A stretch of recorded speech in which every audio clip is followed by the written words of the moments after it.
What happened to you during this short silence? Did it bring you more or less in contact with yourself, your neighbor, the whole audience, or the space in between us? I'll leave that question to you. What I do know is when we enter this silence, we entered... There she is. Yes, we entered the shared domain. And that shared domain has a certain quality. In that shared domain, in that silence, we're equal. We're equal in the light of something bigger. Am I talking about a God or something? No. I'm talking about a herd of horses. Horses have survived for 65 million years by the wisdom of the herd. Horses are prey animals. Horses are probably more a we than a me. Shit happens. Always. And always on the right moment. So what's interesting is, all the information of the herd is still present in every single horse you meet. Every single horse you meet, you can meet the wisdom of the whole herd. You can make contact with the soul of the herd. But for us humans, it's not so easy to get access to that information. And that's because, for the simple reason, we are predators.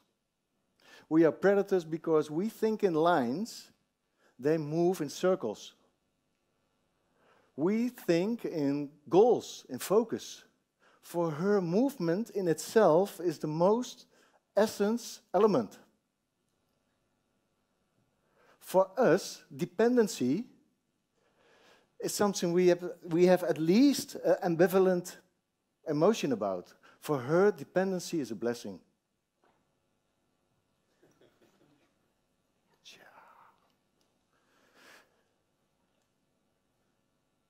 But if we can connect in a way that she allows us to be part of her herd, then we can get access to vital information about the way we are connected to our own herd. Our grandfathers, our grandmothers, everything which happened in our history, everything which made us what we are right now. Why? Because she will tell you in a split second if you are a reliable member of the herd. And it's nothing personal. It's nothing personal. It's just feedback, or feed forward, whatever you call it, with rooted back to the soul of the herd. It's not personal. First, let me introduce you to us.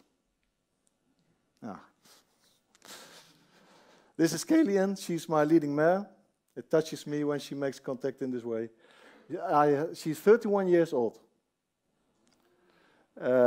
She's my leading mare. And my name is Ruud Knape. I'm a coach, consultant. And I work with the wisdom of the herd in transformation processes, in companies and on a personal level, both.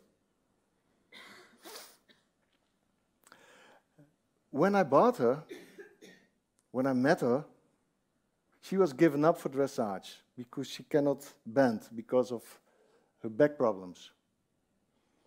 So this horse had no future.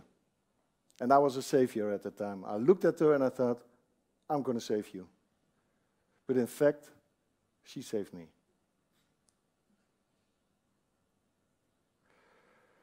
How did this happen? Again. It's nice that you noticed that she first asked me for this movement. And then I said, okay, go. And she makes it. I worked for 2 years. Every day, every hour, every minute, every second, and with every method I could get my hands on, to get in real contact with her. But she didn't allow me. She just didn't allow me. I was totally obsessed with it, 2 years long.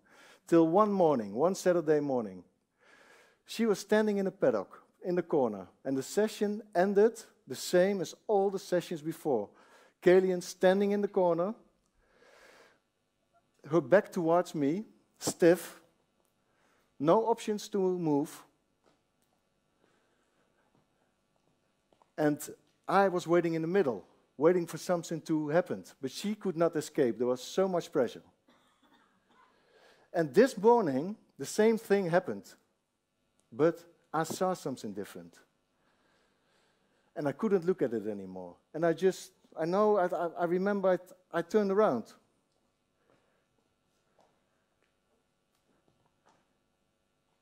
But it was too late. It was too late because the picture of her so frozen in the corner had already hit my body.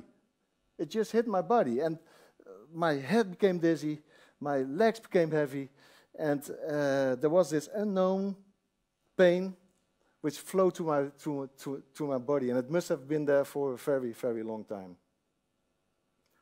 And it was so strange because in that moment I heard a deep right beside me, and I felt 3 whiskers, nose hairs, tickling against the back of my hand. And for the first time, Kalian stood right beside me, right behind me. For the first time, she allowed me to be part of her hurt. And more important, maybe, I had become part of my own hurt, of my own inner hurt.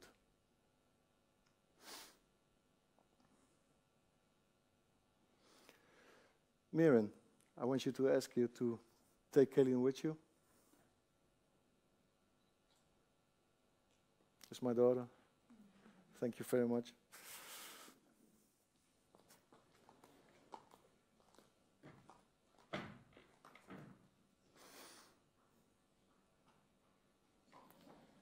After that moment with Kalian, my own learning moment, I became a horse-assisted coach. And 10 years later, I'm standing in a riding school, in a manege. It was a seminar. It was a seminar about personal issues. And there was this older woman who comes to me. I think she was 65 years old. She looks at me and she says, I have a rather difficult, heavy issue.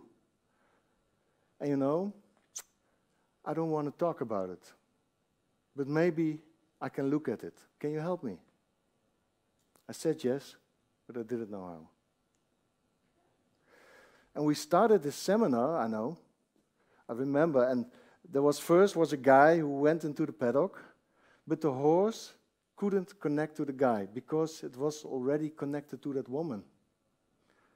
And the horse stood still in front of that woman on 1 meter distance, in total silence, with only the rope in between them. And it was such a silence, it had such a weight that everyone in the group instinctively moved backwards to make space for the process, which happened. And what I saw was this deep interaction, this woman sitting with her hands on her lap, receiving whatever it was, in full contact with the horse, in totally silence. And a sentence hit me. It popped up. It was not my sentence. It came from out of the field. And because I promised her not to speak, I said it in my head. And the sentence was, "Dear child, when it's my time, I will follow you." And she looked at me and was just as not. It was the end of the session. And after the seminar, she comes to me again. And she says, "Ruud, thank you and your horse for offering me the possibility to look at my firstborn child who died immediately for the first time." She was 65 years old. And she continued, "It's so strange. I feel more connected with him than ever. And it's so strange. I feel more alive than ever. And moreover, in some kind of silly way, I feel open for everything to come." And I was flabbergasted. And I looked at her. I looked at her face, and there was no emotion, no drama, no tears, nothing. What I saw, what I noticed, was she entered another state. And I call it a we state. A we state.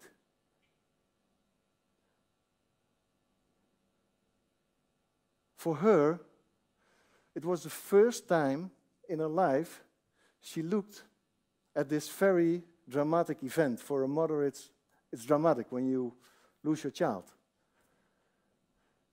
And now she had looked at it. Until then, she could not look at it. She had excluded it from her life. She had excluded it from her past. And now it was included. She was no longer separated from her past, but had become a part of it, and vice versa. The past had become a part of her life. Like a source, like a resource.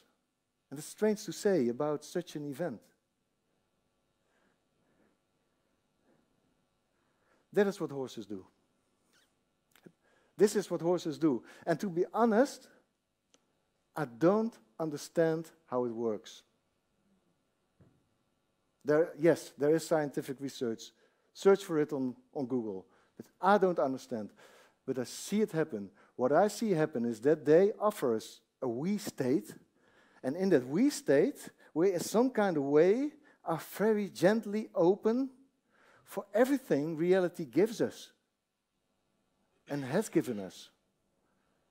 Our blessings, our traumas, our full potential. Everything. And the strange way is everything, it's everything which made us who we are and probably what we will be. But it's a resource. That is what horses do. Thank you very much.